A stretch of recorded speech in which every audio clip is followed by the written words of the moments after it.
Hey guys, Sleepy Reader here. A quick comic book lunch. Just ran over to my comic book store and picked up 10 comics. Pretty happy about everything I got. There's something kind of silly about just showing the comics you just bought, but it's fun when you can do it on the day you bought it, and you bought them on Wednesday. For me, lunchtime, probably dinner time for everyone else in other time zones already.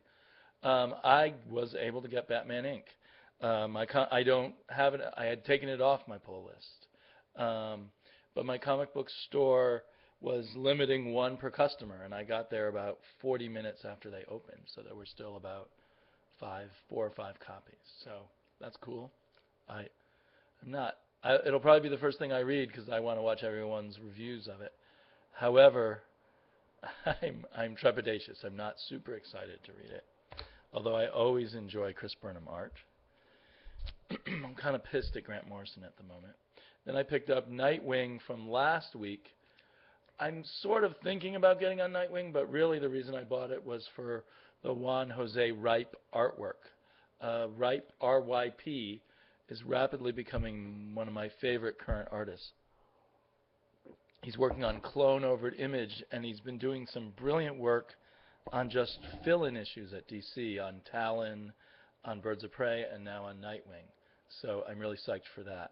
When I read, issues in a row, when I get to the Ripe fill-in issue, everything gets better. It's not just that the art's prettier, the storytelling is better. Somehow the story comes out better when he's drawing it. So DC, get on it. Give him a really great book. Team him up with a good writer. And give him a regular book. Pay him a lot of money. And then continuing in the Bat theme, I got Batman Dark Knight. This is one I'm on the fence on. Haven't officially put it on my pull, but I'm picking it up. The second issue of it I'm picking up just to give it a try. The last issue was okay, but I had quibbles with it. I'm getting a lot of Bat books, but as long as they're good, I'm happy to get a lot. But so we'll see how this goes. Really psyched for this. Oh, is that a good cover? Yeah, really good. As I should have said, oh yeah.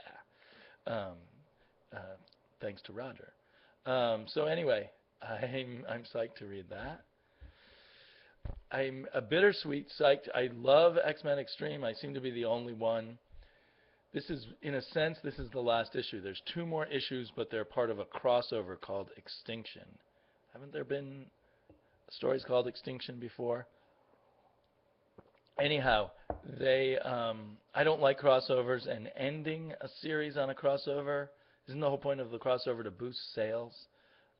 So I think unless I discover that there's more things I want to find out that might be in those 2 issues, because I don't want to buy the whole crossover, this will be the end for it for me. This series has made me like Greg Pak more than ever. I enjoyed him on the Hulk and a lot on Incredible Hercules, and this has been excellent with sort of so-so art, but the writing has just been really cool. So I'm kind of psyched to see what he'll do as he moves over to DC, starting at first at least with Batman, Superman. FF, I don't like that cover. I don't like it at all. I loved the last issue of FF. I was so-so on the issues before that. So I don't know if I'll stick with this for the long haul, but maybe another few issues. Michael Allred art is always interesting, and sometimes I seem to love it, sometimes I seem to be just interested. So we'll see. And Matt Fraction, I'm hot and cold on him. I love him on Hawkeye. Do not like him on a lot of superhero books. Masks, number 4. I read Masks number 1, met the author, the writer, Chris Robertson. I liked Masks, got the other issues. So now I have 2, 3, and now 4 to read. I'm sure it'll be a lot of fun. I just have so many comics, I haven't got around to it. iVampire now has a regular artist for the last 3 issues, Ferdinando Blanco. Hopefully this will be a big improvement over last issue, which was a mess with 4 different artists. I'm glad that, as Fialkov says, he's had a chance to finish his story. And I understand that's going to mean killing off a lot of characters. But this should be a fun ride. Justice League Dark has been really great of late, so I'm hoping it continues that way.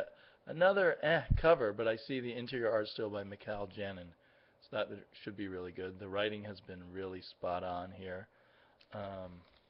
And last but not least, The Flash. I'm looking forward to this issue, just more Manipool art. It'll be light, fun reading. Probably I'll read that as an antidote to Batman Inc. So, yeah, if I seem kind of rushed, it's because this is the second time I did the video. Something went wrong with my mouse. I'm recording this on the quick and easy way through YouTube. But when I put a new mouse in, because my other mouse broke, the first thing it did is it clicked cancel or erase the whole video. So hopefully this will go up. I look forward to everyone's videos, your reviews, your thoughts, and I will hopefully have more videos up when I do some thinking about some of these comics.